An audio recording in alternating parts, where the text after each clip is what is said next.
When I was in middle school, I used to wear the same choker every day. It was this black ribbon that I hung a little bell on because I was obsessed with anime back then, and that was a very anime thing to do.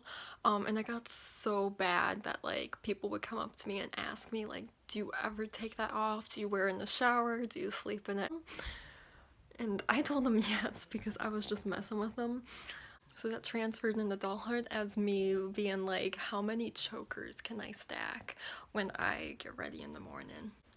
Today's book is another sci-fi. It's All Systems Red by Martha Wells. It's a short book. I read it entirely in one sitting, and I chose it because I loved the first line of the book. It's, I could have become a mass murderer after I hacked my governor module, but then I realized I could access the combined feed of entertainment channels carried on the company's satellites. Which well sets the tone of what I really liked about this book. I get really emotionally attached when it comes to AIs and robots and stories. Like an author could just be like, what if this robot has feelings? And I'm like, oh my god, what if this robot had feelings?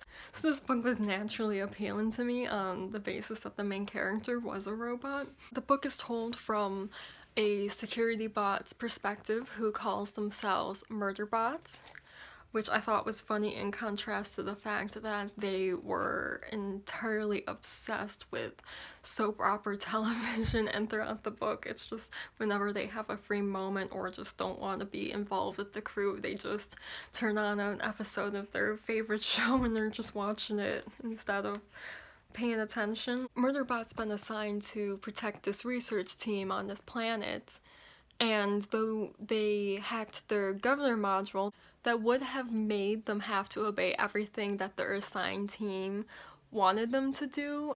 It's interesting to see that Murderbot actually chooses to protect their team, and you know that it's actually their own personal motivation and not that they have to do these things. Also, Murderbot has to maintain this illusion that they're still under the team's command, so sometimes they have to do things that they don't really want to, but just because they have to play the parts. The story overall is very quirky, and I think it needed to have these quirks to offset just how dark it actually is. It takes place in space where capitalism has ruled, and pretty much the right price will get you anything regardless of morals, and Murderbot's kind of the product of that. What's been hinted about Murderbot's origins is dark and really gruesome. They're like part human clone and mixed with mechanical bits, and they're not really seen as a person by most people.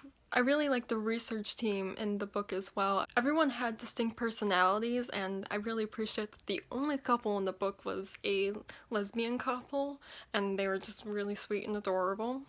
I wish the book spent more time with them though. In favor of how it was written, it's obvious that Murderbot doesn't want to get close to anyone and doesn't have much of an interest in getting to know the crew, but also it feels like everyone was kind of half developed. I would have loved to have seen so much more with them, to be honest. I loved all the concepts in this book, but I didn't love the way it was written. It's kind of something I've struggled to put words to. I think sometimes like the danger in the book doesn't really come across as well. It seems kind of like flatly developed at times. I just personally didn't like the writing style, but I care enough about the story to read more, so take that how you will. I didn't know at the time when I read this book that it was part of a series, but it makes sense given where it left off that there's definitely more story to go. When I first finished it, I wasn't sure if I was actually going to read any more of it, but I did buy the second book, so I might end up reviewing the second book at some point if I read it within this year. But also, with the way it ended, it kind of seems like Murderbot's not going to be with the crew in the next book or in any of the following books, and I think that's kind of tragic. But then again, like, I don't actually know what happens in the rest of the series, so who knows, maybe that would change. If you'd like to see more of these videos, make sure you hit that subscribe button. If you made it to the end of this video, do me a favor and hit that like button. If you didn't make it to the end of this video, well, it doesn't really matter what I say because you're not here to hear it. Until next time, I read it entirely in one sitting. What are you doing? Babe. My dog's in the room with me.